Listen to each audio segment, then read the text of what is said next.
जी कैफेट आज के लेक्चर का आगाज करते हैं। चैप्टर 18 हम लेक्चर 45 चैप्टर 18 चल रहा है हमारा, जो कि रिलेट करता है किस कंसेप्ट से कि क्या हम अपने ऑडिट में एंगेजमेंट टीम के अलावा कुछ दूसरे लोगों से हेल्प ले सकते हैं। इसका जवाब है यस। और चैप्टर 18 हमें यह बताता है कि दो तरह के लोगों से हम ज्यादातर हेल्प लेते हैं, हालांकि कुछ और लोग भी हैं लेकिन ज्यादा जो हेल्प हम लेते हैं या जो ज्यादा अहम है वो दो तरह के लोग, एक इंटरनल ऑडिटर और दूसरा एक्सपर्ट।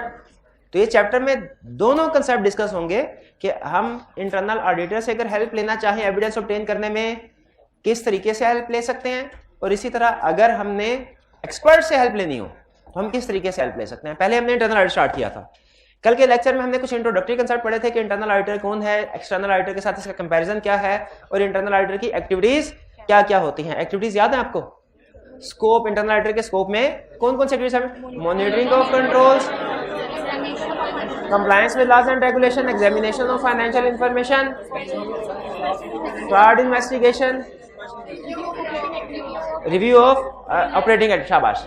तो हमने कल के लेक्चर में एक्सटर्नल ऑडिटर के साथ इसका डिफरेंस भी पढ़ा और इसके स्कोप में क्या क्या चीजें शामिल है वो भी पढ़ी। तो जब इसकी स्कोप ऑफ एक्टिविटीज पढ़ी तो हमें इस बात का पता चला कि इंटरनल ऑडिटर के स्कोप में बहुत सी चीजें ऐसी हैं जो एक्सटर्नल ऑडिटर के स्कोप में भी हैं। यानी कुछ जगह ऐसी हैं जहां पे इंटरनल ऑडिटर का स्कोप ऑफ वर्क और एक्सटर्नल ऑडिटर का स्कोप ऑफ वर्क सेम है। हाँ, इंटरनल ऑडिटर उससे ज्यादा भी कुछ काम करता है, ठीक है, जो कि एक्सटर्नल ऑडिटर नहीं करता। जैसे एक्सटर्नल ऑडिटर ऑपरेशनल ऑडिट नहीं करता, उसे एफिशिएंसी इफेक्टिवनेस ऑपरेशन से कोई गर्ज नहीं है। जैसे एक्सटर्नल ऑडिटर स्पेशल इन्वेस्टिगेशन नहीं करता, क्योंकि वो डायरेक्टर से एम्प्लॉय थोड़ी है कि जो डायरेक्टर कहेंगे वही काम करता रहेगा। लेकिन कुछ काम ऐसे हैं जो इंटरनल ऑडिटर भी करता है, एक्सटर्नल ऑडिटर भी करता है, जैसे for example test of controls, test of details वगैरह। तो अब हम आज ये स्टडी करने जा रहे हैं कि जब दोनों का स्कोप ऑफ वर्क जिस जगह पे कॉमन है उस जगह पे ये एंड पे एक्सटर्नल ऑडिटर ने आके प्रोसीजर परफॉर्म करने हैं, लेकिन अगर उसी जगह पे ऑलरेडी इंटरनल ऑडिटर ने प्रोसीजर परफॉर्म किए हुए हैं तो क्या इंटरनल ऑडिटर के काम को ही यूज किया जा सकता है कि नहीं? अच्छा, कल के लेक्चर में जब हमने कंक्लूड किया था तो मैंने आपको एक अहम चीज बताई थी कि इंटरनल ऑडिटर से हेल्प हम दो तरीकों से ले सकते हैं। एक तरीका यह है कि ऑलरेडी जो उसने पिछले महीनों में अपना काम किया हुआ है उसके वर्क को हम यूज कर लें, ठीक है, और दूसरा कि हम उसके वर्क को नहीं यूज करें बल्कि हम इंटरनल ऑडिटर को अपनी डायरेक्शन, सुपरविजन, रिव्यू में उससे स्क्रैच से काम करवाएं। ठीक है, तो दो तरह के यूजेस हैं, एक उसके वर्क को यूज करना और दूसरा इंटरनल ऑडिटर को अपनी सुपरविजन, डायरेक्शन में यूज करना। इसके लिए स्पेसिफिक वर्ड है डायरेक्ट असिस्टेंस। डायरेक्ट असिस्टेंस का मतलब है internal auditor directly external auditor को असिस्ट कर रहे हैं, उनके कहे के मुताबिक काम कर रहे हैं, ठीक है। अच्छा, आप मुझे बताइए, एक using the work of internal auditor का कंसेप्ट है, एक है डायरेक्ट असिस्टेंस। डायरेक्टर्स को किस में एतराज हो सकता है? डायरेक्ट असिस्टेंस में डायरेक्टर कहता है कि भाई बंदे मेरे तनख्वाह मैं दे रहा हूं और काम आप अपनी मर्जी से करवा रहे हैं। हाँ, जो पुराना काम इन्होंने किया हुआ है, जो हमने अपने पर्पस के लिए करवाया था, वो अगर आपको अच्छा लगता है यूज करना, वो कर लें, उसमें कोई एडिशनल एफर्ट उसको नहीं करनी पड़ेगी। लेकिन अगर आप डायरेक्ट असिस्टेंस ऑब्टेन करना चाहते हैं तो वो थोड़ा सा डायरेक्टर्स को इसके ऊपर समटाइम एतराज हो सकता है। तो इंटरनल ऑडिट में हम दो हिस्सों में क्लासिफाई करते हैं इस टॉपिक को, using the work of internal auditor और डायरेक्ट असिस्टेंस। आज का जो हमारा लेक्चर है सारे का सारा ये बेस कर रहा है using the work of internal auditor पे। आज के लेक्चर में हम ये सीखेंगे। कल के लेक्चर में डायरेक्ट असिस्टेंस सीखेंगे कि अगर हमने इंटरनल ऑडिटर से डायरेक्ट असिस्टेंस ऑब्टेन करनी है, इसका तरीकाकार क्या होगा, कब ऑब्टेन करनी चाहिए, इसका तरीकाकार क्या होगा। आज के लेक्चर में क्या सीखना है हमने? Using the work of internal auditor के रूल्स क्या हैं। अगर हम इंटरनल ऑडिटर के वर्क को यूज करना चाहते हैं, देखिए टर्म को समझे, इंटरनल ऑडिटर के किए गए वर्क को यूज करना चाहते हैं तो उसमें क्या रूल्स हैं, रिक्वायरमेंट्स क्या हैं। स्टैंडर्ड हमें इजाजत जरूर देता है लेकिन कहता है कुछ रिक्वायरमेंट्स है जिनका आपने ध्यान रखना है। वो रिक्वायरमेंट्स क्या है वो स्टडी करते हैं। कहता है सबसे पहले तीन बड़ी जिम्मेदारियां हैं हमारी, तीन बड़ी जिम्मेदारियां। जब कभी आप इंटरनल ऑडिटर के वर्क को यूज करेंगे, using the work of internal auditor, जब कभी इंटरनल ऑडिटर के वर्क को आप यूज करना चाहते हैं, तीन बड़ी जिम्मेदारियां। पहली जिम्मेदारी, इवैल्यूएट करें इंटरनल ऑडिटर को। इसे इंटरनल ऑडिट डिपार्टमेंट भी कह सकते हैं, इंटरनल ऑडिट फंक्शन भी कह सकते हैं, इंटरनल ऑडिटर भी कह सकते हैं, कोई ज्यादा फर्क नहीं है, ठीक है। इंटरनल ऑडिट फंक्शन और इंटरनल ऑडिट डिपार्टमेंट तो एक ही चीज के दो नाम है। इंटरनल ऑडिटर का मतलब है जो इंटरनल ऑडिट डिपार्टमेंट में लोग काम कर रहे हैं। तो सबसे पहले आपने वैल्यूएट करना है इंटरनल ऑडिट डिपार्टमेंट को कि क्या ये लोग अच्छे हैं कि नहीं है, ठीक है, ये लोग इस काबिल भी हैं कि नहीं कि इनके काम को इस्तेमाल किया जा सके, ठीक है। और फिर दूसरे नंबर पे डिसाइड करना एरियाज कि किन एरिया में इनके वर्क को यूज कर सकते हैं, किन एरियाज में इनके वर्क को यूज नहीं कर सकते। और तीसरा डिसीजन है कि अगर इनके वर्क को यूज करना है तो इनके वर्क को इवैल्यूएट करना है, एडिक्वेसी को। आपने एक मुहावरा सुना होगा, अक्सर मैं इस जगह पे शेयर करता हूं, ऊंची दुकान ठीक है, लेकिन हमारे स्टैंडर्ड ये कहते हैं आपने जब किसी एक्सपर्ट के पास जाना है ना तो आपने देखना है दुकान भी ऊंची होनी चाहिए, पकवान भी मीठा होना चाहिए। ऊंची दुकान मीठा पकवान। ऊंची दुकान का मतलब क्या है कि आपने वैल्यूएट करना है उस प्रोफेशनल को, उसका मार्केट में नाम हो, उसकी मार्केट में रेपुटेशन हो। हमने उस जो बंदा काम कर रहा है उसको वैल्यूएट करना। अच्छा मुझे बताइए, अगर हमने जिस बंदे से काम करवा रहे हैं वो बंदा इवैल्यूएट कर लिया कि वो बहुत कॉम्पिटेंट है, बहुत ऑब्जेक्टिविटी है उसमें, बड़ी सिस्टमैटिक डिसिप्लिन अप्रोच के साथ काम कर रहा है, उसको वैल्यूएट कर लिया, तो जो उसने काम किया क्या उसको भी वैल्यूएट करना चाहिए? उसको भी वैल्यूएट करना चाहिए, ठीक है, उसको भी वैल्यूएट करना चाहिए। तो इसीलिए स्टैंडर्ड ने valuate the internal audit function के साथ साथ दूसरा कंसेप्ट क्या रखा है, वैल्यूएट एडिक्वेसी ऑफ वर्क, यानी उसने जो काम किया है उसको भी वैल्यूएट करो। यानी ये नहीं मशहूर हलवाई है तो अच्छा नाम बड़ा अच्छा है उसे ऑर्डर दे दिया बस, और जब उसने ऑर्डर डिलीवर किया तो चक्के नहीं देखा। जितना मर्जी मशहूर हलवाई हो भाई, उसको अगर हमने किसी तकरीब के लिए ऑर्डर दिया है तो सैंपल बेस पे एक दो रसगुल्ले चक्के देख लेने चाहिए ना, कहीं इसमें नमक तो नहीं है। हमें ये देखने की जरूरत नहीं है कि उसने बनाया कैसे है, उसका मैन्युफैक्चरिंग प्रोसेस देखने की जरूरत नहीं है, लेकिन जो उसकी फाइनल आउटपुट है, फाइनल प्रोडक्ट, उसको तो वैल्यूएट कर देना चाहिए ना, वो एडिक्वेट है कि नहीं। यही स्टैंडर्ड हमें बता रहा है, कह रहा है जब कभी आपने इंटरनल ऑडिटर के वर्क को यूज करना है, आपने दो बड़े काम करने हैं, जिम्मेदारियां तीन हैं, बड़े काम दो है जो काम करना है। बड़ा काम क्या करना है, इंटरनल ऑडिट को वैल्यूएट, उसको भी वैल्यूएट करना है, उसके वर्क को भी वैल्यूएट करना है, लेकिन एक डिसीजन भी करना है क्या कि किस एरिया में उसके वर्क को यूज करना है, किस में यूज नहीं करना। तो अगर हम कंप्रीहेंसिव अप्रोच के मुताबिक देखें तो जब कभी इंटरनल ऑडिटर के वर्क को हमने यूज करना है, हमने तीन काम करने हैं, तीन काम। पहला काम क्या करना है, इवैल्यूएट करना है इंटरनल ऑडिट फंक्शन को। डिटेल्स बाद में बताऊंगा, पहले मैं बेसिक कंसेप्ट बिल्ड कर दूं। भाई evaluate the internal audit function का मतलब क्या है, इसका मतलब यह है इवैल्यूएट करो, चेक करो ये इंटरनल ऑडिट वाले इस काबिल भी है कि नहीं कि काम को यूज किया जा सके। अगर इसमें सारे एफए पास हैं या ऐसे लोग हैं जो कि मैनेजमेंट के अंडर काम करते हैं, तो इनका होना ना होना हमारे लिए एक भाई ऐसा इंटरनल ऑडिट डिपार्टमेंट जो कंपिटेंट ही नहीं है, ऐसा इंटरनल ऑडिट डिपार्टमेंट जो इंडिपेंडेंट नहीं है मैनेजमेंट से, ऐसा इंटरनल ऑडिट डिपार्टमेंट जो सिस्टमैटिक डिसिप्लिन अप्रोच के साथ काम नहीं करता, वो रिटन फॉर्म में काम नहीं करता, ज़बानी कलामी काम कर लेते हैं सारे, उनके काम का कोई रिव्यू नहीं करता। अगर इस तरह का इंटरनल डिपार्टमेंट है तो आपका स्टैंडर्ड यहीं पे खत्म। कैसे? आप कहेंगे हमने वैल्यूएट किया था इंटरनल डिपार्टमेंट को, ये अच्छा इंटरनल ऑडिट डिपार्टमेंट नहीं है, इसके वर्क को यूज नहीं कर सकते। सबसे पहला लेसन जो स्टैंडर्ड हमें देता है, कहता है तीन चीजें चेक करनी है। पहली चीज क्या है, वैल्यूएट। अगर इंटरनल ऑडिट डिपार्टमेंट अच्छा है, अच्छे से मुराद क्या है, कंपिटेंट हो, ऑब्जेक्टिव, ऑब्जेक्टिव मतलब इंडिपेंडेंट हो, और उसकी सिस्टमैटिक एंड डिसिप्लिन अप्रोच हो। जिस इंटरनल ऑडिटर में ये तीनों चीजें हैं, competence, objectivity, systematic and discipline approach, वो अच्छा है, वो इस काबिल है कि उसके वर्क को हम यूज कर सके। जिसमें कंपिटेंस नहीं, या जिसमें ऑब्जेक्टिविटी नहीं, या जिसमें सिस्टमैटिक एंड डिसिप्लिन अप्रोच नहीं, उसके वर्क को यूज नहीं करना। ये बात समझ आ गई?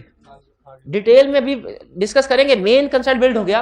सबसे पहले स्टैंडर्ड क्या करता है, अगर इंटरनल ऑडिट के वर्क को यूज करना, क्या करो, इवैल्यूएट करो इंटरनल ऑडिट। इवैल्यूएट करने में हमने तीन चीजें कौन सी देखनी है, competence, objectivity, systematic and discipline approach. अगर ये चीजें यस हैं तो क्या करें, आगे चलें, उसके वर्क को यूज कर सकते हैं। और अगर इनमें से कोई एक चीज भी नो है तो फिर इसको छोड़ दो, खुद काम करो। फर्ज कीजिए पहले में हम पास हो गए, इंटरनल ऑडिट वाला पास हो गया, कंपिटेंट भी था, ऑब्जेक्टिव भी था, सिस्टमैटिक एंड डिसिप्लिन अप्रोच के साथ भी काम कर रहा था। दूसरा लेसन स्टैंडर्ड ये कहता है उसको यूज तो कर लो, लेकिन अब ये फैसला करो कि किस एरिया में उसके वर्क को यूज करना है, किस एरिया में नहीं करना। स्टैंडर्ड क्लियरली कहता है भाईजान आपने हर काम उससे नहीं कर, उसका हर काम इस्तेमाल नहीं कर लेना। उसका हर काम इस्तेमाल नहीं करना। कुछ एरियाज पे उसके वर्क यूज कर सकते हैं, कुछ एरिया पे उसका वर्क यूज नहीं कर सकते। जैसे छोटी सी एग्जांपल, ऐसे एरियाज जिनमें रिस्क और जजमेंट ज्यादा है, जिसमें रिस्क और जजमेंट, गैस कीजिए, ऐसे एरियाज जिनमें रिस्क और जजमेंट ज्यादा है, इंटरनल आर्टिकल के वर्क को यूज ना करें। और जिनमें रिस्क और जजमेंट कम है उनमें कर सकते हैं, और जिनमें दरमियाने हैं उधर थोड़ा सा इस्तेमाल करें, थोड़ा कर लें थोड़ा ना कर लें। जैसे इस रिक्वायरमेंट सामने रखते हुए मुझे बताइए, क्या हम डेवलपमेंट कॉस्ट की कैपिटलाइजेशन और उसकी इंपेयरमेंट टेस्टिंग के लिए इंटरनल ऑडिटर की वर्किंग को यूज कर सकते हैं? और ये सिग्निफिकेंट अमाउंट है जो कैपिटलाइजेशन है, ये रिस्की। अगर आप अभी आपकी जजमेंट में भी स्टैंडर्ड ने छोड़ा है, अगर आपको लग रहा है ये रिस्की है, इसमें रिस्क ज्यादा है, इसमें ज्यादा जजमेंट्स इन्वॉल्व हैं, तो फिर इसमें इंटरनल ऑडिटर का कोई यूज नहीं करना, और मुझे लग रहा है इसमें जजमेंट्स इन्वॉल्व है।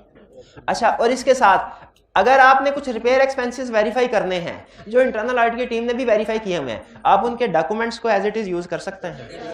इस एरिया में रिपेयर एक्सपेंसेस यूज कर सकते हैं। क्यों? इसमें रिस्क नहीं है ज्यादा, इसमें ज्यादा जजमेंट्स इन्वॉल्व नहीं है। ठीक है, इसी तरीके से बताइए कि क्या आप ऐसे एरिया, जैसे फॉर एग्जांपल, चलें आपको 2-3 एग्जांपल देता हूं।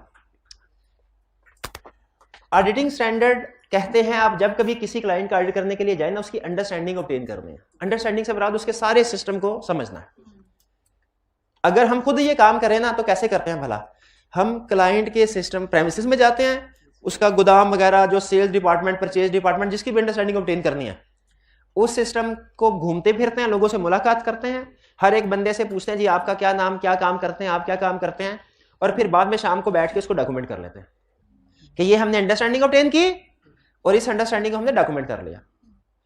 ये काम इंटरनल ऑडिट डिपार्टमेंट ने ऑलरेडी किया हुआ डॉक्यूमेंटेशन का। क्या हम यूज कर सकते हैं? क्या हम यूज कर सकते हैं? बिल्कुल कर सकते हैं। हाँ, इसको थोड़ा बहुत रीचेक जरूर कर ले, हर काम को थोड़ा बहुत रीचेक जरूर करेंगे। आपके जहन में आ रहा होगा कि हो सकता है उसने गलत लिखा हो, तो इसको रीचेक जरूर करेंगे। तीसरा स्टेप यही है, इवैल्यूएट एडिक्वेसी ऑफ वर्क, कि इंटरनल ऑडिटर का जो भी वर्क यूज करें उसका थोड़ा बहुत रीचेक जरूर करना है, लेकिन उसकी तरफ बाद में आएंगे। पहले ये बताइए क्या इस एरिया में वर्क यूज? बिल्कुल। तो जनरल रूल क्या है? जिस एरिया में रिस्क और जजमेंट हाई है वहां पे इंटरनल ऑडिटर के वर्क को यूज क्यों? बता, स्टैंडर्ड उसकी रीजन बताता है। कहता है इसलिए कि आपका इंटरनल ऑडिट डिपार्टमेंट जितना मर्जी कंपिटेंट हो, जितना मर्जी ऑब्जेक्टिव और सिस्टमैटिक अप्रोच के साथ काम कर रहा हो, वो बहरहाल उतना ऑब्जेक्टिव नहीं है, उतना इंडिपेंडेंट नहीं है जितना एक्सटर्नल ऑडिटर है। वो मैनेजमेंट से तो हो सकता है 100% इंडिपेंडेंट हो, लेकिन एंटिटी से कभी भी 100% इंडिपेंडेंट नहीं होता, जबकि एक्सटर्नल ऑडिटर एंटिटी से भी इंडिपेंडेंट होता है। इसलिए चूंकि वो इंडिपेंडेंस का वो लेवल नहीं है, इसलिए आप हर एरिया में उसके वर्क को यूज नहीं कर सकते। रिस्की एरियाज में, जजमेंट्स वाले एरिया में आपने खुद काम करना है, ताकि ऐसा ना हो उन एरियाज में इंटरनल ऑडिट डिपार्टमेंट अपनी कंपनी को फेवर दे दे। दूसरा भी पॉइंट समझ आ गया? पहले पॉइंट में स्टैंडर्ड, जब हमने स्टैंडर्ड से ये कहा कि हम इंटरनल ऑडिटर के वर्क को यूज कर सकते हैं, स्टैंडर्ड ने हमें कहा 3 काम करने पड़ेंगे। पहला काम क्या? इंटरनल ऑडिटर फंक्शन को, डिपार्टमेंट को वैल्यूएट करना पड़ेगा, हमने कर लिया। फिर दूसरा डिसीजन है, इसके लिए कोई प्रोसीजर परफॉर्म नहीं करते, दूसरे ये कि डिसीजन है। क्या डिसीजन है? कि इंटरनल ऑडिट डिपार्टमेंट वाले के वर्क को यूज कर सकते किस एरिया में। तो हमें स्टैंडर्ड ने इसमें क्या समझाया इस कंसेप्ट में? कुछ एरिया में वर्क को यूज बिल्कुल नहीं कर सकते, कुछ में थोड़ा बहुत कर सकते हैं, कुछ में ज्यादा भी कर सकते हैं। ठीक है, यानी 3 कैटेगरीज। कुछ एरियाज ऐसे हैं जिनमें वर्क को यूज कर सकते हैं, कुछ में बिल्कुल नहीं कर सकते, कुछ में लेस वर्क को यूज कर सकते हैं। वो डिपेंड किस चीज पे कर रहा होता है? रिस्क पे और जो जजमेंट इन्वॉल्व होती है उस एरिया। चलिए, हमने कहा ठीक है सर, जो रिस्की एरियाज हैं उनमें हम इसके वर्क को यूज नहीं करते, बल्कि जो मॉडरेट रिस्की एरियाज है उनमें भी यूज नहीं करते। लेस रिस्क वाले एरिया में तो हमें इंटरनल ऑडिटर के वर्क को यूज करने की इजाजत है ना। स्टैंडर्ड ने कहा बिल्कुल ठीक है, कर सकते हैं, लेकिन यहां पे फिर उसने कहा कि नहीं, उसके वर्क को भी चेक करो। हमने कहा ये क्या? जब पता चल गया बंदा ठीक है, जब पता चल गया बंदे से जो काम करवा रहे हैं वो भी ज्यादा लंबा चौड़ा कॉम्प्लेक्स रिस्की नहीं है, तो फिर जो भी उसने काम किया होगा ठीक, कंपिटेंट बंदा है, आसान सा काम है, कंपिटेंट बंदा है, आसान सा काम है, तो जो उसने काम किया उसको भी रीचेक करने की जरूरत है। स्टैंडर्ड ने कहा यस है। यस है। आपका सफिशिएंट एप्रोप्रिएट ऑडिट एविडेंस, जब तक आप उसके काम को चेक नहीं करेंगे नहीं बनेगा। ये रिक्वायरमेंट आज से 15-20 साल पहले ना, आज से 15-20 साल पहले की दुनिया निस्बतन डिफरेंट होती थी। उसमें कुछ चीजें जो हैं वो किसी और तरीके से अप्लाई होते थे। ऑडिट प्रोफेशन में भी इसी तरह है। आज से 15 से 20 साल पहले वाले, 2009 से पहले वाले जो ऑडिटिंग स्टैंडर्ड है वो बड़े सिंपल होते थे। वो पता क्या कहते थे, ये जो चैप्टर पढ़ रहे हैं ना, याद होता था। इसमें उस वक्त रिक्वायरमेंट क्या होती थी? उस वक्त रिक्वायरमेंट ये होती थी, पहले समझ लें ताकि रिक्वायरमेंट समझने में आसानी हो, उसकी नेसेसिटी क्यों है ये। उस वक्त रिक्वायरमेंट ये होती है, आपने इंटरनल ऑडिट डिपार्टमेंट से या एक्सपर्ट से कोई काम लेना है ना, उसको चेक कर लें। इंटरनल ऑडिट वाले को चेक कर लें वो कंपिटेंट ऑब्जेक्टिव है कि नहीं, एक्सपर्ट को चेक कर लें कंपिटेंट ऑब्जेक्टिव है। उनके वर्क को चेक करने की जरूरत नहीं है, क्योंकि फॉर एग्जाम्पल अगर एक्सपर्ट की एग्जाम्पल लेना, हम कहते तो अपनी फील्ड में एक्सपर्ट है, उसने काम किया तो है। हमने जब ये देख लिया बंदा ठीक है तो उसका मतलब है काम भी ठीक करता होगा। लेकिन बाद में पता चला ये assumption गलत है। बाज़ औक़ात बहुत कंपिटेंट लोग होते हैं, काम ठीक नहीं करते। ये तो मैंने खुद भी देखा हुआ है, बड़े बड़े चार्टर्ड अकाउंटेंट एक्सपीरियंस, लेकिन पूछे ना कोई टेक्निकल चीज, काम नहीं आता उन्हें, ऐसे होता है। ठीक है, तो याद रखें कंपिटेंस का ये, चार्टर्ड अकाउंटेंट हमेशा अच्छा काम करेगा, ट्रू के फॉल्स? फॉल्स। ठीक है, लाजमी नहीं है। इसी तरह वो कहते हैं कि जब कोई एक्सपर्ट की आपने कंपिटेंस कैपेबिलिटी देख ली बहुत अच्छी है, किसी इंटरनल ऑडिटर की कंपिटेंस कैपेबिलिटी बेहतरीन है कंप्यूटर, क्या एज्यूम करने के उसका काम भी ठीक होगा? नहीं। बात का ऐसा होता था कि इंटरनल डिपार्टमेंट में बाकी काम ठीक करते थे, जिस जगह पे कोई गड़बड़ होती थी ना, डायरेक्टर के साथ मिलके या मैनेजमेंट के साथ मिलके उसको छुपा लेते थे, बाकी सारे काम ठीक करते थे। बज़ाहिर लगता था कि बहुत अच्छा इंटरनल ऑडिट फंक्शन काम कर रहा है और इनके कुछ प्रोसीजर भी देखे तो बड़े अच्छे, लेकिन कुछ एरियाज पे जाके मैनेजमेंट को फेवर दे देते थे। इसी तरह एक्सपर्ट स्टार्ट में पता चलता था बड़ा मशहूर है और काम भी अच्छे तरीके से करता है, स्टार्ट में इंडिपेंडेंट था, लेकिन बाद में मैनेजमेंट ने रिश्वत दे के अपनी फेवर में रिपोर्ट लिख दी। हो सकता है कि नहीं हो सकता? इसीलिए मुझे बताइए, क्या हमें सिर्फ प्रोफेशनल को इवैल्यूएट करना चाहिए कि उसके वर्क की एडिक्वेसी को भी चेक करना, काम को भी देखना चाहिए एडिक्वेट है कि नहीं? इसलिए स्टैंडर्ड ने कहा पहले उस प्रोफेशनल को इवैल्यूएट करो जिसको यूज करना है, जिसे हेल्प लेनी है, फिर डिसाइड करो किस एरिया में हेल्प लेनी है किस में नहीं, फिर जिस एरिया में हेल्प लेनी है उस एरिया में जो उसका काम है उसको भी चेक करो। याद रखें ये बड़ी क्रिटिकल रिक्वायरमेंट है, इवैल्यूएट एडिक्वेसी ऑफ वर्क। खास तौर पे एक्सपर्ट को बाज़ औक़ात इतराज होता है, कहता है आप इतने बड़े साइंसदान हैं कि मेरे किए हुए काम को चेक करेंगे, तो खुद ही क्यों नहीं कर लेते? खुद ही माइंड कर जाते हैं लोग बाज़ औक़ात। तो स्टैंडर्ड इसकी भी रीजन बताता है, वो हम जब एक्सपर्ट वाले टॉपिक में जाएंगे फिर डिस्कस करेंगे। हाँ, अगला क्वेश्चन है, जब काम चेक करना है तो फिर बाकी स्टेप्स करने का क्या फायदा? जब इसको मैं पिछले कंसेप्ट से रिलेट कर रहा हूं, जब अल्टीमेटली फाइनेंशियल स्टेटमेंट्स को ही वेरीफाई करना है तो रिस्क असेसमेंट का फायदा क्या? फायदा रिस्क असेसमेंट का फायदा ये कि इससे हमें अंदाजा हो जाता है कि क्या प्रॉब्लम है और हमने प्रोसीजर की एक्सटेंट क्या रखनी है। इसी तरह ये आगे चल के बताएगा आपको कि जो प्रोसीजर परफॉर्म करने हैं ना आपने, इसकी एक्सटेंट क्या होनी चाहिए, वो डिपेंड करता है, वो बताता है। कहते हैं इसकी एक्सटेंट, यहाँ पे जो आप चेकिंग कर रहे होते हैं ना, चेकिंग कर रहे होते हैं, इसकी एक्सटेंट डिपेंड करता है इन दोनों के ऊपर। आपका इंटरनल ऑडिटर या एक्सपर्ट जिससे हेल्प ले रहे हैं, जितना कंपिटेंट जितना इंडिपेंडेंट होगा, आपकी चेकिंग करनी जरूर है, चेकिंग उतनी कम हो जाएगी, और एरिया जितना रिस्की जितना जजमेंट होगी एक्सटेंट ज्यादा होगी। अब हम दोनों चीजों को सामने रख के ट्यून अप करते हैं कि हमारे प्रोसीजर की एक्सटेंट क्या होनी चाहिए। तो मेन 3 काम स्टैंडर्ड ने हमें बताए हैं जब कभी इंटरनल, और इवन यही फ्लो यही कंसेप्ट यही चलेंगे, बेसिक कंसेप्ट यही होंगे एक्सपर्ट वाले में भी। इसमें इंटरनल ऑडिट वाले में हमें 3 दिन लग जाते हैं, क्योंकि इसमें इंटरनल ऑडिट के आगे 2 फर्दर हैं टाइप्स, यूजिंग द वर्क अलग है और डायरेक्ट असिस्टेंस अलग है। एक्सपर्ट में नहीं है ये, एक्सपर्ट में सिर्फ यूजिंग द वर्क है, और एक्सपर्ट वाला एक लेक्चर में बड़ी आसानी से हो जाता है। क्यों? क्योंकि बेसिक थीम यही चल रहा होता है कि एक्सपर्ट को वैल्यूएट करो, एरिया देखो किस एरिया में उसको यूज करना है, और फिर उसका वर्क वैल्यूएट करो। भाई ये चीजें समझ आ गई आप। अब दोबारा से स्टार्ट करते हैं स्टेप 1 से, अब थोड़ा डिटेल में। इस पूरे चैप्टर में एक ही केस स्टडी वो बना सकता है, पास्ट में जो बनाता आ रहा है एक ही केस स्टडी, और वो है इस कंसेप्ट में से, evaluate the internal audit function. हमें वो किसी इंटरनल ऑडिट डिपार्टमेंट के बारे में इंफॉर्मेशन दे देता है कि ये इंटरनल ऑडिट डिपार्टमेंट है, इसमें बीए पास लोग काम करते हैं, जिसने बीए पास ना किया हो, बड़ा स्ट्रिक्ट क्राइटेरिया है, उसको इंटरनल डिपार्टमेंट में एंट्री नहीं देते। बताइए क्या चीज? कंपिटेंस नहीं। इस तरीके से इंफॉर्मेशन से किसी भी इंटरनल ऑडिट डिपार्टमेंट के बारे में दी होगी, आपने वैल्यूएट करना है कि ये इंटरनल ऑडिट डिपार्टमेंट स्ट्रांग है कि वीक है।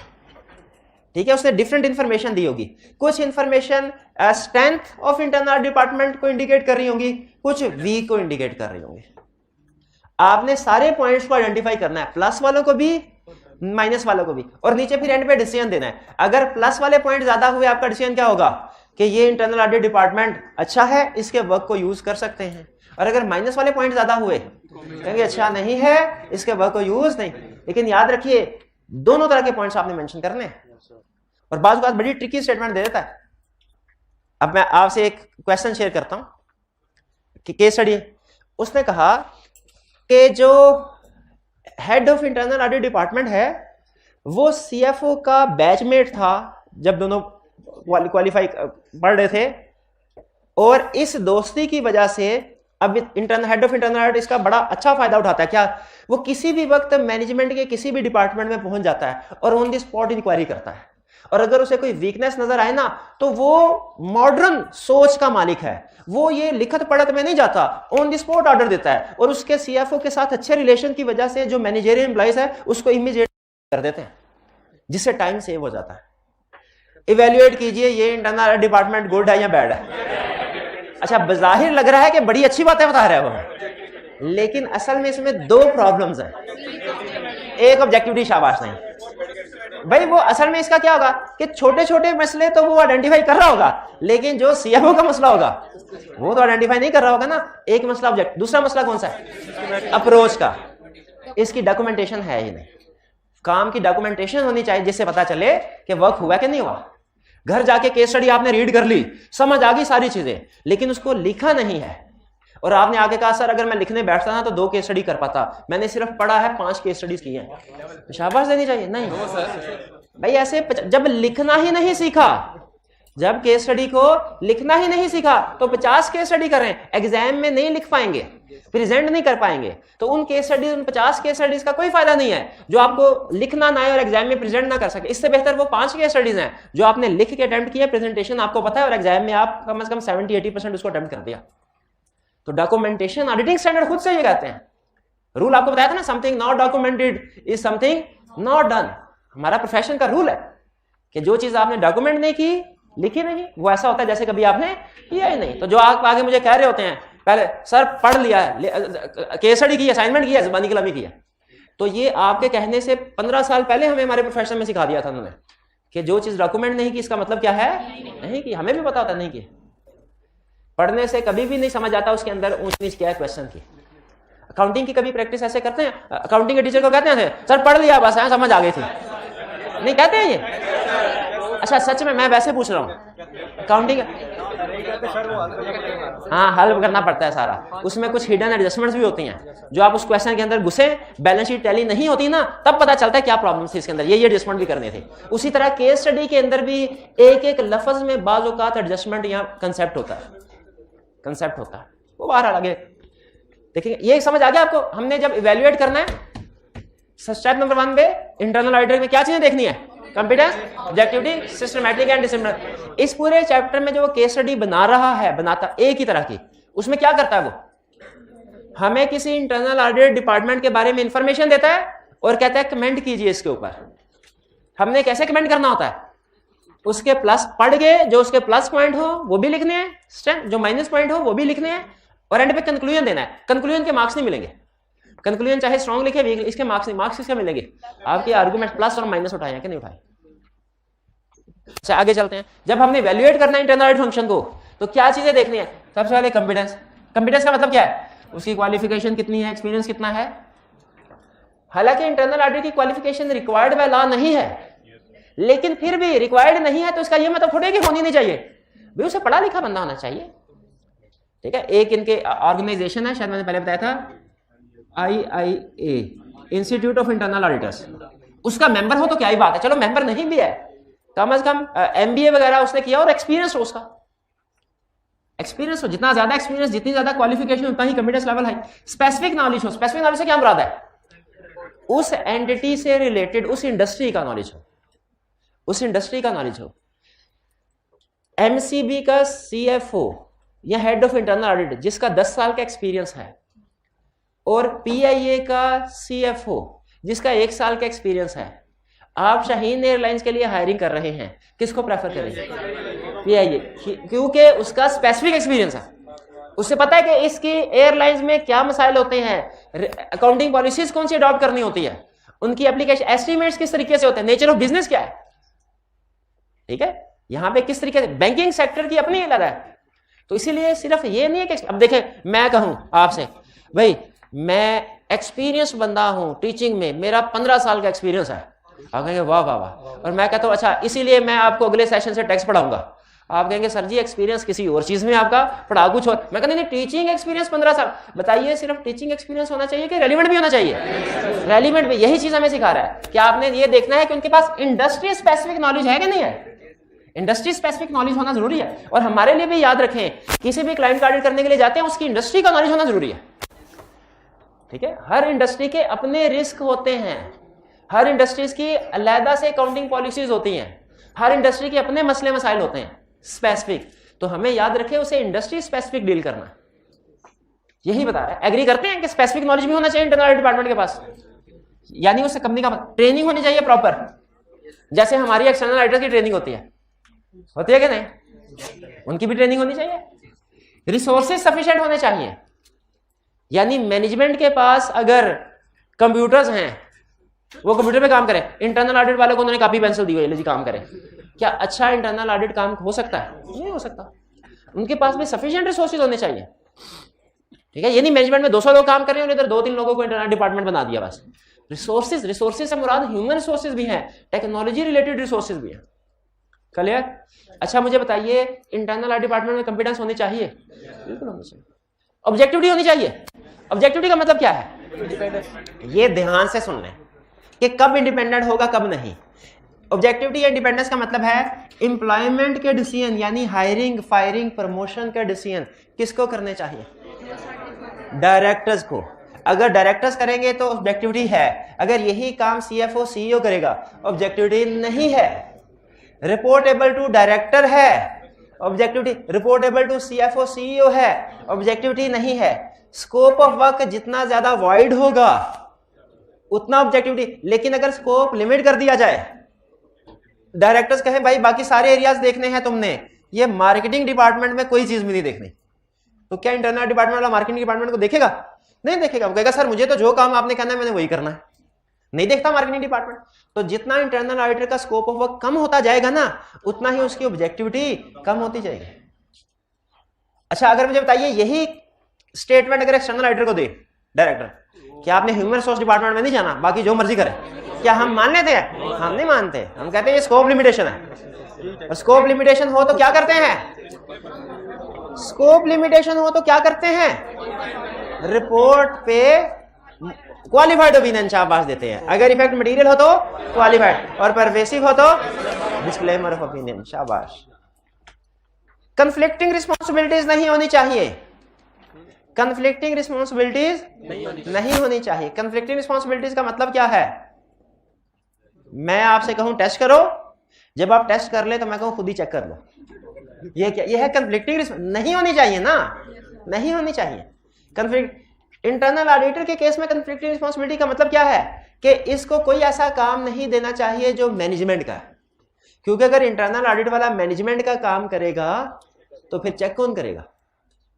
बैंक रिकंसिलिएशन 2 काम बता रहा हूं, आपने बताना है कि इनमें से कौन सा मैनेजमेंट करेगी और कौन सा इंटरनल ऑडिट करना चाहिए। एक है बैंक रिकंसिलिएशन स्टेटमेंट प्रिपेयर करना, एक है चेक करना कि मंथली बीआरएस बन रही है कि नहीं। बैंक रिकंसिलिएशन स्टेटमेंट बनाना ये मैनेजमेंट को करना चाहिए, ये कंट्रोल है, कंट्रोल एक्टिविटी है। और ये चेक करना कि बीआरएस बन रही है कि नहीं, ये मॉनिटरिंग ऑफ कंट्रोल है, ये इंटरनल ऑडिटर को करना चाहिए। ये मॉनिटरिंग ऑफ कंट्रोल की बात समझ आई?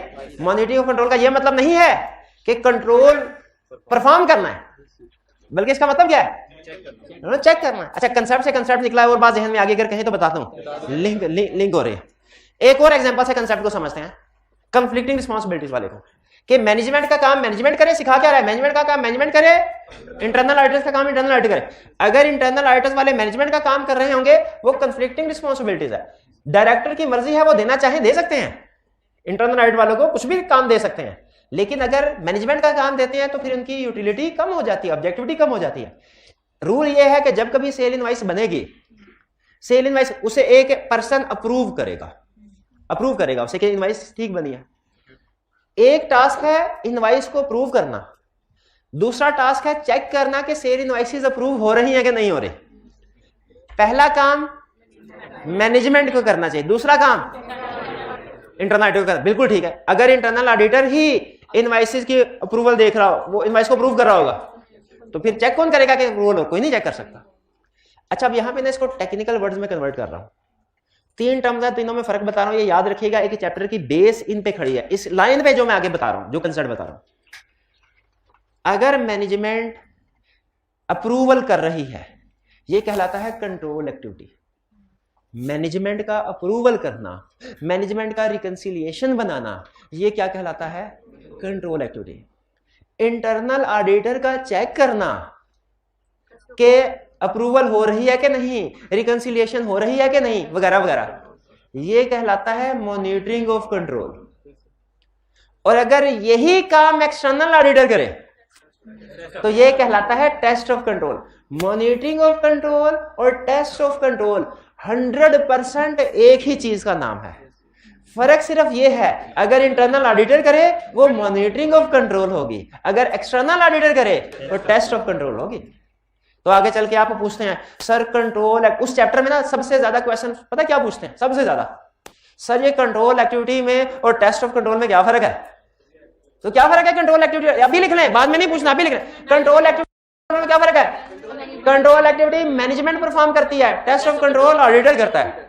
कंट्रोल एक्टिविटी और मॉनिटरिंग ऑफ कंट्रोल में क्या फर्क है? कंट्रोल एक्टिविटी मैनेजमेंट कर रही है, monitoring of control internal auditor कर रहा है। और मॉनिटरिंग ऑफ कंट्रोल और टेस्ट ऑफ कंट्रोल में क्या फर्क है? इंटरनल ऑडिटर कर रहा है और टेस्ट ऑफ कंट्रोल ऑडिटर कर, एक्सटर्नल ऑडिटर कर रहा है। भाई कुछ बात समझ आई? अब उस चैप्टर में पहुंच के चैप्टर 12 में ये तो नहीं पूछेंगे बार बार जैसे कंट्रोल एक्टिविटी में टेस्ट ऑफ कंट्रोल में क्या फर्क है। चले आगे चलते हैं, फिर वापिस आ जाते हैं। कंफ्लिक्टिंग रिस्पांसिबिलिटी क्लियर हो गई। रोटेशन, रोटेशन कहता है, अच्छा मुझे ये बात बताइए, जब आप ये भाईजान को जानते हैं, आप हैं जानते हैं, जब इस क्लास का पहला दिन था उस वक्त ये भाईजान को जानते थे आप? नहीं, इतना नहीं जानते होंगे। अच्छा, इसलिए आप तो अच्छी तरह जानते हैं, ये नहीं जानते। तो पास बैठने उठने बैठने से, कुछ दिन गुजारने से फेमिलियरिटी बढ़ जाती है। उसी तरह अगर इंटरनल ऑडिटर, कोई इंटरनल ऑडिट टीम में ऐसे लोग हैं जो साल से 4, 5, 6 साल हो गए इंटरनल ऑडिट टीम का हिस्सा है, और मैनेजमेंट में भी जो लोग हैं 4, 5, 6 साल हो गए और वो भी उधर ही काम कर रहे हैं, तो मुझे ये बताइए मैनेजमेंट के लोग नहीं, पेटी भाई नहीं हुए, मैनेजमेंट है, ऑडिटर चोर है, सिपाही है, दोनों के दरमियान में वो, हाँ, पेटी भाई का कोई कंसर्ट नहीं है। पूछना ये चाह रहा हूं क्या ऐसा पॉसिबल है कि स्टार्ट में तो इंटरनल ऑडिट वाले अनफेमिलियर होने की वजह से अच्छे तरीके से चेकिंग करते हो, लेकिन जैसे क्योंकि एक ही ऑर्गेनाइजेशन में रहते हैं, कैंटीन तो एक ही में जाके खाना खाते होंगे ना, जहां पे सारे ऑर्गेनाइजेशन के एम्प्लॉइज का इंतजाम है, तो क्या इससे दोनों की फेमिलियरिटी बढ़ सकती है? और हो सकता है आगे चल के इंटरनल ऑडिट वाले उनको फेवर दे दें। इसीलिए इसको कहते हैं फेमिलियरिटी थ्रेट। क्या कहते हैं? Familiarity threat. इसीलिए ऑडिटिंग स्टैंडर्ड ये कहते हैं कि इंटरनल ऑडिट डिपार्टमेंट में वक्तन फवक्तन रोटेशन होती रहनी चाहिए। रोटेशन का मतलब है एम्प्लॉइज को चेंज करते रहना चाहिए आपको, ठीक है? ज्यादा अरसे तक उसे इंटरनल अपनी टीम का हिस्सा ना बनाए। 3-4 साल काम करवाया फिर किसी और डिपार्टमेंट में भेज दे जिसका कोई इतना ज्यादा ताल्लुक वास्ता नहीं है दूसरे लोगों के साथ। हाँ, एफिशिएंट, बिल्कुल। अब ये ट्रेड ऑफ होता है। हमारी फर्म में ये हुआ, अक्सर फर्म में ऐसी प्रैक्टिस होती है कि एक क्लाइंट पे पहले साल जिस टीम को भेजा ना, कोशिश होती है अगली दफा भी उसी टीम को भेजे। क्यों भला? इससे एफिशिएंसी बेहतर होती है। तीसरा दफा भी, तीसरे साल भी उसी को भेजे। क्यों? उन्हें सारे मसले मसाइल का पता है, कौन सी इन्फॉर्मेशन कहां से मिलेगी, क्या मसला है, कौन सी रिकंसिलिएशन टैली होती है, कौन सी नहीं टैली होती, जो नहीं टैली होती फर्क किस चीज का आता है, कौन कौन से कस्टमर के साथ डिस्प्यूट चल रहे हैं साल के, किस बैंक से लोन लिया हुआ है, क्या सारी चीजें पता होती है टीम को। लेकिन जैसे जैसे एफिशिएंसी इंप्रूव होती है ना, वैसे वैसे इंडिपेंडेंस कंप्रोमाइज भी होती जाती है। क्योंकि जिस तरह इंटरनल ऑडिटर और मैनेजमेंट ये अगर ज्यादा अरसे तक इकट्ठे काम करते हैं तो इनमें फेमिलियरिटी क्रिएट, उसी तरह एक्सटर्नल ऑडिटर में भी सेम कंसेप्ट अप्लाई होता है। तो याद रखिए एफिशिएंसी तो इंप्रूव होगी, लेकिन ऑब्जेक्टिविटी या इंडिपेंडेंस कंप्रोमाइज होती जाती है। इसीलिए स्टैंडर्ड आपको कहता है 3, 4, 5 साल तक तो चले बात समझ आती है, अब लेकिन इसके बाद नहीं। इसीलिए प्रैक्टिकली पार्टनर्स पता क्या करते हैं, फर्म के पार्टनर, वो हर साल टीम में 2-2, 3-3 लोगों को चेंज करते रहते हैं। वो ऐसा नहीं करते कि जी 5 साल तक एक ही टीम गई और 6ठे साल इंटायरली डिफरेंट टीम आगे हायर करने के लिए, वो फिर उस टीम को तो बड़ी प्रॉब्लम आती है। इसके बजाय क्या करते हैं, हर साल 1-1, 2-2 लोगों को चेंज करते रहते हैं, ताकि वो जो एक्सपीरियंस है वो भी ट्रांसफर होता रहे, ठीक है, और इंडिपेंडेंस भी कंप्रोमाइज ना हो। रोटेशन वाला पॉइंट समझ आ गया। इसमें एडिशनल कंसर्न मैंने आपको ये बताया कि ये इंटरनल ऑडिटर के लिए है, लेकिन जिस तरीके से इंटरनल ऑडिटर की रोटेशन होनी चाहिए उसी तरीके से एक्सटर्नल ऑडिटर की भी रोटेशन होनी चाहिए। क्लियर हुआ ये काम? चलिए, अब ये इसलिए ज्यादा डिटेल में समझाया कि केस स्टडी में टेस्ट कर सकता है। फिर सिस्टमैटिक एंड डिसिप्लिन्ड अप्रोच, तीसरा पॉइंट, कंपेटेंस भी देखनी है इंटरनल ऑडिट को वैल्यूएट करते हुए, ऑब्जेक्टिविटी भी देखनी है, सिस्टमैटिक एंड डिसिप्लिन्ड अप्रोच भी देखनी है। इसमें क्या देखना है कि इन शॉर्ट जिस तरीके से ऑडिटर काम करता है एक्सटर्नल ऑडिटर, उसी तरीकाकार से इंटरनल ऑडिटर को काम करना चाहिए। सिस्टमैटिक एंड डिसिप्लिनरी अप्रोच का मतलब क्या है, जिस तरीके से एक्सटर्नल ऑडिटर काम कर रहा है उसी तरीके से। क्या एक्सटर्नल ऑडिटर प्लानिंग करता है काम की, फिर प्लानिंग के मुताबिक प्रोसीजर परफॉर्म करता है, फिर जो प्रोसीजर परफॉर्म करे उसको डॉक्यूमेंट करता है, फिर जो चीज डॉक्यूमेंट होती है उसे कोई सीनियर रिव्यू करता है, बिल्कुल करता है। तो यही सारे काम इंटरनल ऑडिटर की डॉक्यूमेंटेशन में भी होने चाहिए, उसके वर्क में भी होने चाहिए। फिर क्या कोई क्वालिटी कंट्रोल स्टैंडर्ड्स होते हैं ऑडिट फर्म में जो इंश्योर करते हैं कि हर प्रोसीजर क्वालिटी स्टैंडर्ड्स के मुताबिक हो? बिल्कुल उसी तरीके से quality control program internal audit department में भी होने चाहिए। आपको बताया था ना एक दफा लफ्ज क्वालिटी कंट्रोल रिव्यू में और क्वालिटी कंट्रोल रिव्यू में क्या फर्क है? रिव्यू उसी टीम के अंदर कोई सीनियर पर्सन कर रहा होता है, और क्वालिटी कंट्रोल रिव्यू आउट उस टीम से बाहर कोई बंदा, वो बंदा फर्म का भी हो सकता है, फर्म के अलावा भी हो सकता है, इससे लेकिन टीम से बाहर होगा। क्वालिटी कंट्रोल तो उसी तरीके से इंटरनल ऑडिट डिपार्टमेंट का भी क्वालिटी कंट्रोल रिव्यू होना चाहिए, ठीक है। क्वालिटी कंट्रोल रिव्यू बेसिकली ये इंश्योर करता है कि विद इन द टीम जो मोस्ट सीनियर बंदा है ना, उसके ऊपर भी कोई ना कोई चेक हो कि वो काम सही कर रहा है कि नहीं कर रहा। जी ये फर्म के अंदर कोई दूसरा पार्टनर हो सकता है, या इंटरनल ऑडिट डिपार्टमेंट की बात करें तो हो सकता है कि इंटरनल ऑडिट डिपार्टमेंट उन्होंने किसी दूसरी आउटसोर्स्ड किसी दूसरी फर्म के किसी बंदे से कहा हो कि आप आके एक दफा हमारा काम चेक कर लीजिए। बहरहाल क्वालिटी कंट्रोल प्रोग्राम होने चाहिए। कंसेप्ट समझ आ गया आपको? अब ये हो गया हमारा वैल्यूएटिंग इंटरनल ऑडिट फंक्शन। 3 में से एक काम हो गया हमारा। 3 काम हमने क्या करने थे? इंटरनल ऑडिट फंक्शन को वैल्यूएट करना था, डिसाइड करना था किस एरिया में काम वर्क यूज करना है, किसमें नहीं करना, एडिक्वेसी ऑफ वर्क को वैल्यूएट करना था।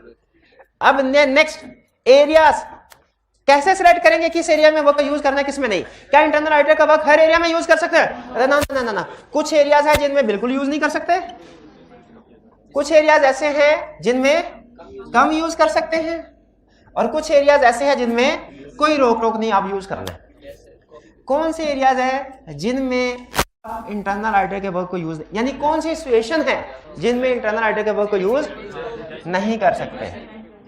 ठीक है, जब, हाँ बिल्कुल मेन कंसेप्ट यही है, जब एरिया में रिस्क और जजमेंट ज्यादा हो तब इंटरनल ऑडिटर के वर्क को यूज नहीं करना, या जब इंटरनल ऑडिटर में ऑब्जेक्टिविटी और कंपिटेंस के सीरियस इश्यूज हो तब भी उनको यूज नहीं करना। जब आपने इंटरनल ऑडिटर को वैल्यूएट, अच्छा ये वाला पॉइंट ज्यादा बेहतर था इसके नीचे लिखा होता कि आप इंटरनल ऑडिटर को वैल्यूएट करें, अगर इसमें ओके होती हैं चीजें तो इसके वर्क को यूज कर सकते हैं, अगर नहीं होती तो इसके वर्क को यूज ना करें। ये यहां पे होना चाहिए था, लेकिन स्टैंडर्ड ने यहां पे लिख दिया, कोई मसला नहीं है, कोई मसला नहीं। कंसेप्ट वही है कि अगर इंटरनल ऑडिट डिपार्टमेंट में सीरियस कंसर्न है आपको उनकी कंपिटेंस के हवाले से, उनकी ऑब्जेक्टिविटी अप्रोच के हवाले से, उनके वर्क को यूज ना करें, या जिस एरिया में उनके वर्क को यूज करना है उसमें हाई रिस्क हाई जजमेंट्स हैं तो वर्क को यूज ना करें। समझ आती है ये बात? और अगर कंसर्न तो है इंटरनल ऑडिट वालों के, लेकिन 50-50, कुछ प्लस है तो कुछ माइनस है, दोनों चीजें साथ साथ, और इसी तरह रिस्क है जजमेंट्स हैं लेकिन मॉडरेट। असल में ना ये चीजें आप सोचे जरा, इंटरनल ऑडिटर की कंपिटेंस हो, ऑब्जेक्टिविटी हो, सिस्टमैटिक एंड डिसिप्लिन अप्रोच हो, दुनिया का कोई ऐसा थर्मामीटर इजाद नहीं हुआ इंटरनल ऑडिटर के साथ लगाएं वो आपको उसका लेवल बता देगा। ऐसे ही है ना, जजमेंट ही होती है ना, इसी तरीके से किस एरिया में कितना रिस्क है, कितनी जजमेंट है, दुनिया का कोई थर्मामीटर इजाद नहीं हुआ जो आपको बता दे, जजमेंट होती है। इसीलिए स्टैंडर्ड हमें कोई कंफर्म बात नहीं बताता कि इतने % रिस्क हो, इतने % जजमेंट हो, इतने % कॉन्फिडेंस हो, इतने % इंडिपेंडेंस हो तो फिर ये डिसीजन करना है, बल्कि वो हमारी जजमेंट पे छोड़ देता है। कहता है आप अपनी जजमेंट की बेस पे डिसाइड करें। अगर आपको ज्यादा मसले मसाइल लगे तो वर्क को यूज ना करें, कम मसले मसाइल लगे वर्क को यूज कर लें, दरमियाने मसले मसाइल हैं तो थोड़ा कर लें। वो हमारी जजमेंट के ऊपर हम उसको एवेल्युएट कर लेते हैं। फिर एग्जांपल दे रहा है हमें कि वो कौन कौन से एरियाज हैं जिनमें आप इंटरनल ऑडिटर के वर्क को यूज कर सकते हैं। ये नो यूज का बता दिया, ये लेस यूज का बता दिया, ये मोर यूज का बता दिया। नॉर्मली हम किन एरियाज में इंटरनल ऑडिटर से के वर्क को यूज करते हैं? सबसे पहला, जब उन्होंने accounting and internal control system की डॉक्यूमेंटेशन की होती है ना, वो हम यूज कर लेते हैं। Documentation of accounting internal control system का मतलब क्या है कि हमने के सिस्टम कैसे चल रहा है। जैसे सेल सिस्टम में हमने अंडरस्टैंडिंग ऑब्टेन करनी है, क्लाइंट ने डॉक्यूमेंट, इंटरनल ऑडिटर वाले ने ऑलरेडी डॉक्यूमेंट बनाई हुई है क्या, कि सबसे पहले कस्टमर ऑर्डर देता है, हम देखते हैं नया कस्टमर है, ये अंडरस्टैंडिंग ऑफ सिस्टम बता रहा हूं, हम देखते हैं नया कस्टमर है कि पुराना कस्टमर है। पुराना कस्टमर है तो उसकी एक क्रेडिट लिमिट होती है कि इसको उधार माल इतने तक दे सकते हैं। हम देखते हैं अगर ऑर्डर की अमाउंट क्रेडिट लिमिट से नीचे नीचे हो, ऑर्डर अप्रूव कर देते हैं। अगर ऑर्डर की अमाउंट क्रेडिट लिमिट से ज्यादा हो, ऑर्डर को रिजेक्ट कर देते हैं। ये करते हैं एग्जिस्टिंग कस्टमर के साथ। अगर नया कस्टमर हो तो हमारा एक क्रेडिट डिपार्टमेंट है, हम उसको फॉरवर्ड कर देते हैं, वो कस्टमर की फाइनेंशियल पोजीशन का अंदाजा लगा के उसको एक क्रेडिट लिमिट असाइन कर देता है। तो ये 2 लाख तक की अच्छी हैसियत की पार्टी है, 2 लाख तक सेल कर दो। फिर जब ऑर्डर एक्सेप्ट हो जाता है, फिर उसकी एक कॉपी हम गुड डिस्पैच डिपार्टमेंट भिजवाते हैं, जो ड्यू डेट पे जो चीजें ऑर्डर की गई होती हैं उनको गोदाम से निकलवा के कस्टमर को डिस्पैच कर देता है और एक डॉक्यूमेंट बनाता है जिसे गुड डिस्पैच नोट कहते हैं। फिर जीडीएन, फिर डिस्पैच डिपार्टमेंट इस जीडीएन को इनवॉइसिंग डिपार्टमेंट भेज देता है, जो इस जीडीएन और पर सेल्स ऑर्डर जो ऑर्डर डिपार्टमेंट से तय हुआ था उसकी बेस पे इनवॉइस बनाता है। फिर इनवॉइस की एक कॉपी कस्टमर को सेंड है, एक कॉपी अकाउंट्स डिपार्टमेंट सेंड की जाती है। अकाउंट्स डिपार्टमेंट इस सेल्स की फिर एंट्री पास करता है, डेटर्स डेबिट, सेल्स क्रेडिट। ये सारा सेल्स का सिस्टम है। हमें फर्स्ट टाइम कैसे पता चलेगा? जब क्लाइंट के प्रेमिसेस में जाके वॉक थ्रू करेंगे। लेकिन अगर ये सारा system already internal audit department ने डॉक्यूमेंट किया हुआ है फ्लो चार्ट्स के जरिए से, ये हमारे चार्ट, ये पूरा एक फ्लो चार्ट है ऑर्डर सेल्स सिस्टम का। इसमें ये 4 डिपार्टमेंट है, ये ऑर्डर है, ये डिस्पैच है, ये इनवाइसिंग है, ये काउंटिंग डिपार्टमेंट है। इस डिपार्टमेंट में ये बंदा ये एक्टिविटी परफॉर्म करता है, इसमें ये तो बताइए ये एक सफा हमारे लिए काम का है कि नहीं? हम उसे ले सकते हैं, लेकिन उसके बाद उसको रीचेक भी करते हैं, ये प्रोसीजर भी परफॉर्म। लेकिन बहरहाल ये एरिया काम का। अच्छा आगे चलते हैं। Risk assessment. अगर इंटरनल ऑडिट वालों में देखिए किसी भी जगह पे अगर रिस्क है ना तो ऑडिटर को बाद में टेंशन होती है, पहले तो बिजनेस करने वालों को टेंशन होती है कि ये रिस्क है, अगर इसको एड्रेस ना किया हमारा बिजनेस डूब सकता है। तो मुझे सोच के बताइए क्या रिस्क असेसमेंट सिर्फ एक्सटर्नल ऑडिटर करते होंगे? इंटरनल ऑडिटर भी करता होगा। लेकिन एक चीज ध्यान में रखिएगा, इंटरनल ऑडिटर की कोई स्टूडेंट बता सकता है इंटरनल ऑडिटर की रिस्क असेसमेंट में और एक्सटर्नल ऑडिटर की रिस्क असेसमेंट में बड़ा फर्क क्या होता है भला? शाबाश, इंटरनल ऑडिटर की लिमिट ज्यादा होती है, उसका स्कोप ज्यादा होता है, उसने ज्यादा रिस्क आइडेंटिफाई करने होते हैं। एक्सटर्नल ऑडिटर का फोकस सिर्फ फाइनेंशियल स्टेटमेंट भी होता है। एक्सटर्नल ऑडिटर वाले रिस्क को हम कहते हैं ऑडिट रिस्क, और इंटरनल ऑडिटर का फोकस पूरे के पूरे बिजनेस पे होता है, चाहे उसका ताल्लुक फाइनेंशियल स्टेटमेंट से है या नहीं है, इसे कहते हैं बिजनेस रिस्क। तो इंटरनल ऑडिटर का फोकस किसके ऊपर होता है? बिजनेस रिस्क के ऊपर। एक्सटर्नल ऑडिटर का फोकस किसके ऊपर होता है? Audit. Audit risk financial statement की हद तक लिमिटेड होते हैं। वो रिस्क, वो बिजनेस रिस्क जो फाइनेंशियल स्टेटमेंट्स को इफेक्ट करते हैं वो ऑडिट रिस्क भी है, एक्सटर्नल ऑडिटर इनसे कंसर्न्ड है। और वो वाले बिजनेस रिस्क जो फाइनेंशियल स्टेटमेंट को इफेक्ट नहीं करते वो क्या है? वो क्या है? वो ऑडिट, वो बिजनेस रिस्क तो है, ऑडिट रिस्क नहीं है। तो बिजनेस रिस्क और ऑडिट रिस्क में फर्क समझ आया? कौन से वाले ज्यादा होते हैं? हम एज ऑडिटर प्रैक्टिकली पता क्या करते हैं, इंटरनल ऑडिटर वाले को जाके कहते हैं सर आपने जो बिजनेस रिस्क आइडेंटिफाई किया हमें लिस्ट तो दे दें। वो कहता है वो तो पूरे बिजनेस का रिस्क है, आपको उससे क्या आपने खुद बिजनेस करना है? हम कहते हैं नहीं हमने बिजनेस नहीं करना, और वो वाकई आपकी बात ठीक है, सारे के सारे बिजनेस रिस्क हमसे रेलिवेंट नहीं है, लेकिन इन्हीं के अंदर कुछ ऐसे रिस्क भी हैं जो फाइनेंशियल स्टेटमेंट को अफेक्ट करते हैं। हम वो निशान लगा के सिर्फ वो वाले रिस्क निकालना चाहते हैं, ऑडिट रिस्क। समझ आया? बिजनेस रिस्क और ऑडिट रिस्क में फर्क, कंसेप्ट समझ आया? तो मुझे बताइए जरा, आपने बताना है ये बिजनेस रिस्क है कि ऑडिट रिस्क है कि दोनों है। ठीक है, आप गाड़ी पे गए पेट्रोल पंप पे पेट्रोल भरवाने के लिए, और उसने आपको 5 चिंगजी पे गए, चले ठीक है, चिंगजी पे गए, आपने कहा 200 का पेट्रोल डाल दो, उसने 197 रुपये 27 पैसे का पेट्रोल डाला और कहा सर बाकी पैसे टूटे हुए नहीं है, चले जाएं आप। अब आप चले गए, बताइए ये रिस्क है कोई?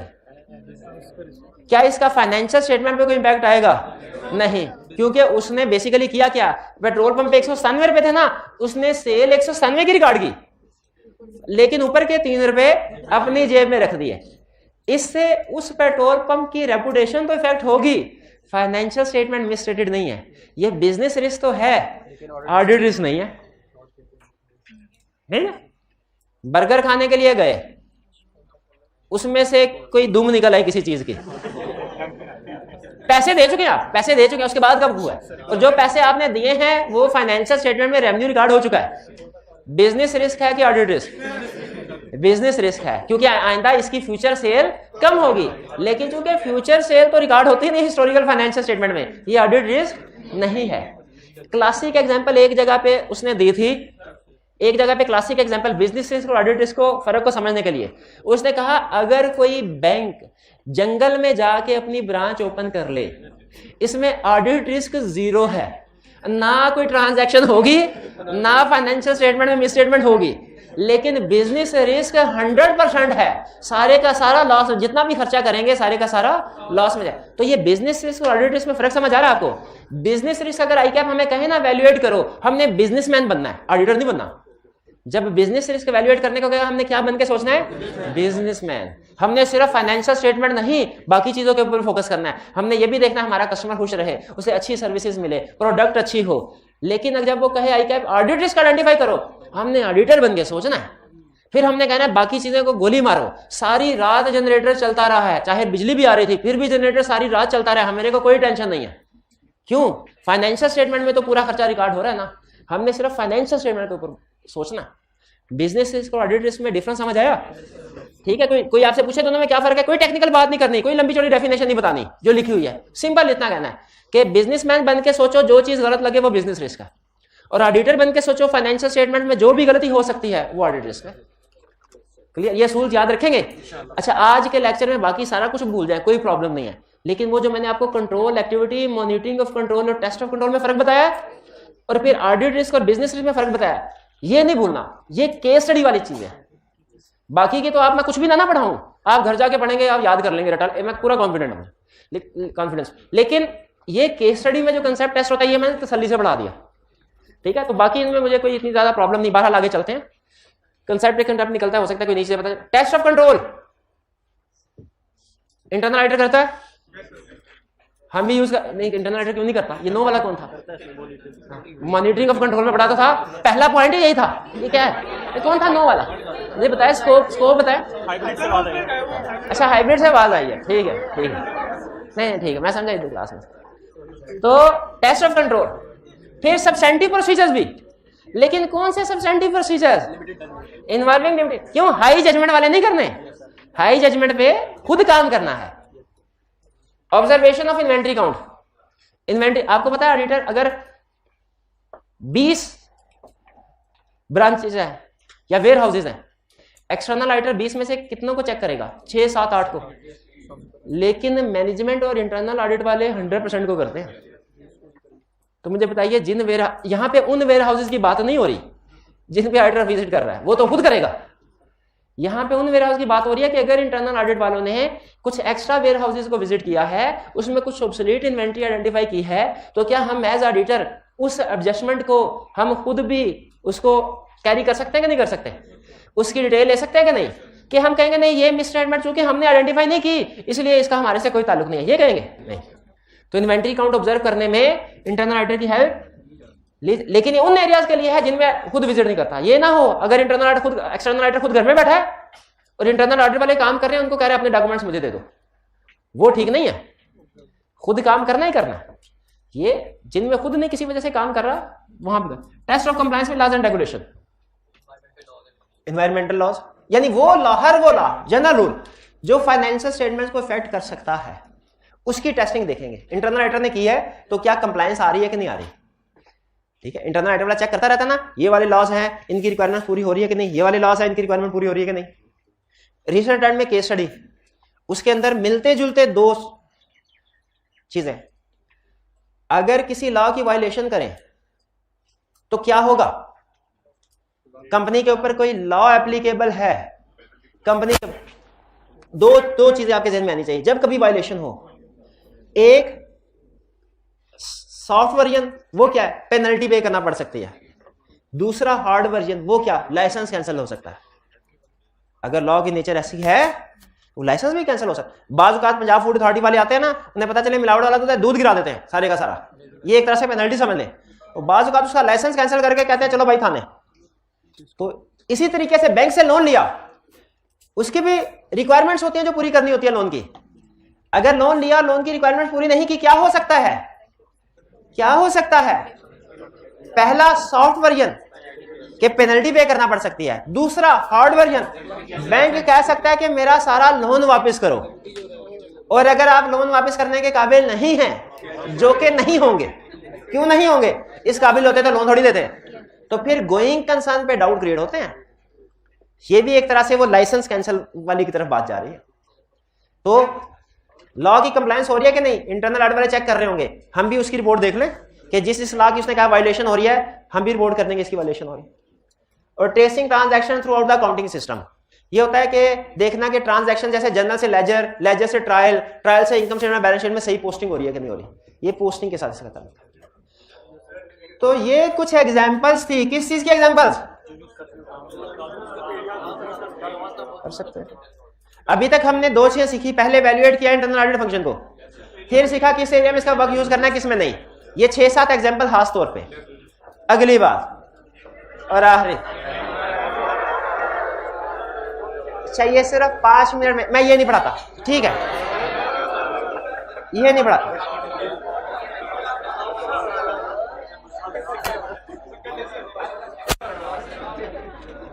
बस अच्छा, नहीं पढ़ाना तो मैंने कंफर्म है, आपने शोर मचाना है थोड़ा तो मचा लें, मुझे कोई इतराज नहीं, पढ़ाने नहीं, वैसे समझ आ रही है ना। तीसरा स्टेप क्या है, एडिक्वेसी ऑफ वर्क वैल्यूएट करना कि वो एडिक्वेट है कि नहीं, जो यानी काम किया है इंटरनल ऑडिट वालों ने। अब उस काम जरा गौर से सुनिए, उसके काम में क्या चीजें चेक करनी है। हमने देखना है क्या उसका काम properly plan, perform, document, review हुआ कि नहीं हुआ। अच्छा, ये तो हमने इधर देख नहीं लिया हुआ। हाँ, ये पहले हम अंदाजा लगा रहे थे कि इनका काम होता कैसा है, ये अब देख रहे हैं काम वैसा हुआ है कि नहीं हुआ। फिर देखना है हमने क्या sufficient appropriate audit evidence obtain किया कि नहीं किया। भाई हमारा एविडेंस सफिशिएंट होना चाहिए, ऐसा तो नहीं इंटरनल ऑडिट वालों ने 10,000 सेल्स की ट्रांजैक्शन है, 6 चेक करके कहा वो सब कुछ ठीक है, एविडेंस तो ली है, क्या सफिशिएंट है। इंटरनल ऑडिट वाले नॉर्मली 100% काम करते हैं, लेकिन समटाइम सैंपल बेस पे भी काम करते हैं, लेकिन याद रखिए उनका सैंपल साइज भी रीजनेबल होना चाहिए। अगर काम को प्लान तो कर रहे हैं, परफॉर्म कर रहे हैं, डॉक्यूमेंट कर रहे हैं, रिव्यू कर रहे हैं, लेकिन एविडेंस सफिशिएंट नहीं है, तो फिर हमारे काम का नहीं है। एविडेंस की बेस पे जो कंक्लूजन पे पहुंचे हैं वो कंक्लूजन ठीक है कि नहीं।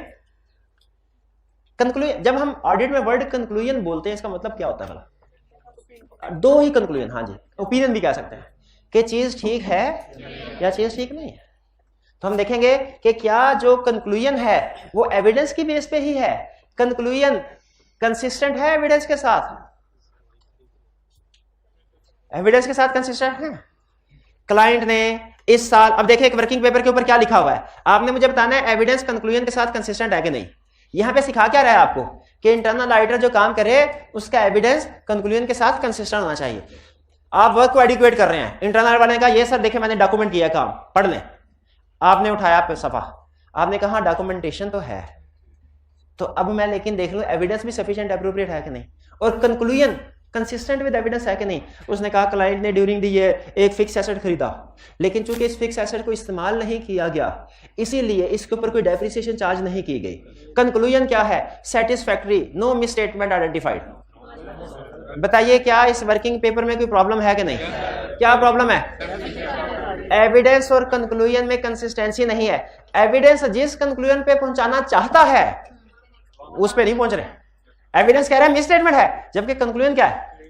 मिस स्टेटमेंट नहीं है। और फिर अगर कोई एक्सेप्शन आइडेंटिफाई हुई है, एक्सेप्शन आइडेंटिफाई, उसे प्रॉपरली रिजॉल्व होना चाहिए। ये कंसेप्ट हमने कंफर्मेशन में भी सीखा है। बता सकते हैं कैसे?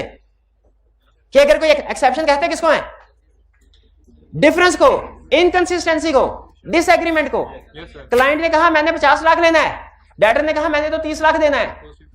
एक्सेप्शन है, इस पे मेरा ख्याल है कुछ भी नहीं करना चाहिए, कि इसको रिजॉल्व करना चाहिए। रिजॉल्व करना चाहिए ना। अब वो आगे हमने प्रोसीजर पढ़े थे कि रिकंसिलिएशन बनवाएंगे वगैरह वगैरह। यहां पे भी यही कह रहा है कि आपने जो भी एक्सेप्शन अगर आइडेंटिफाई हुई है ना उसको प्रॉपरली रिजॉल्व होना चाहिए। बस इतना काफी है, और नहीं पढ़ा रहा मैं। ये पढ़ा क्योंकि जो असाइनमेंट है ना उसमें ये कंसेप्ट भी मेरा ख्याल है डिस्कस होना था, इसलिए मैंने यहाँ पे आपको कल बहरहाल फिर से क्विक ओवरव्यू दे दूंगा आपको इस पॉइंट का भी। लेकिन जब हमने इंटरनल ऑडिटर के वर्क की एडिक्वेसी को वैल्यूएट करना है, 4 चीजें कौन सी देखनी है? इंटरनल ऑडिटर के वर्क की एडिक्वेसी को वैल्यूएट करना है, 4 चीजें कौन सी देखनी है? और क्वेश्चन की रिक्वायरमेंट को गौर से सुन ले मेरे भाई। इंटरनल ऑडिटर को नहीं कह रहा, इंटरनल ऑडिटर के वर्क की एडिक्वेसी को वैल्यूएट करना है। 4 चीजें कौन सी देखनी है? प्रॉपरली प्लान परफॉर्म, ये वाली चीजें पूछ रहा हूं भाई, ये वाले इवैल्यूएटिंग इंटरनल ऑडिट डिपार्टमेंट और चीज है, इवैल्यूएटिंग एडिक्वेसी ऑफ वर्क और चीज। खुदा का खौफ कर रहे हैं, अच्छी वाली सारी तैयारी करके फिर क्वेश्चन गलत कर रहा है।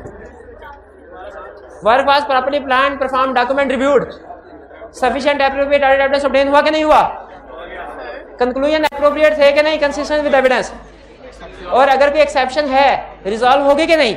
अगर इन सब का जवाब यस है तो मुबारक हो, आपको खुद काम करने की जरूरत नहीं है। लेकिन अगर किसी का जवाब नो है खुद करना है। ठीक है, चलिए आज का लेक्चर यहाँ पे खत्म करते हैं हम। अल्लाह हाफिज।